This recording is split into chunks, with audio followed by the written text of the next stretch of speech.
زبور، دوسری کتاب، 47واں زبور، سب سے اعلیٰ فرماروا۔ اے سب امتو، تالیاں بجاؤ، خدا کے لیے خوشی کی آواز سے للکارو، کیونکہ خداوند تعالی محیب ہے، وہ تمام روئے زمین کا شہنشاہ ہے۔ وہ امتوں کو ہمارے سامنے زیر کرے گا اور قومیں ہمارے قدموں تلے ہو جائیں گی۔ وہ ہمارے لیے ہماری میراث کو چنے گا، جو اس کے محبوب یعقوب کی حشمت ہے۔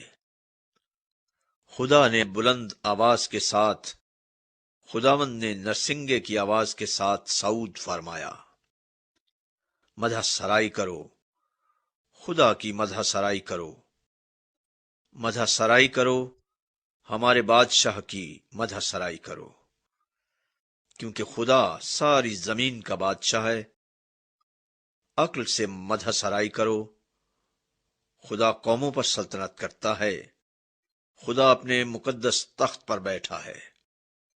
امتوں کے سردار اکٹھے ہوئے ہیں تاکہ ابراہیم کے خدا کی امت بن جائیں، کیونکہ زمین کی سپریں خدا کی ہیں، وہ نہایت بلند ہے۔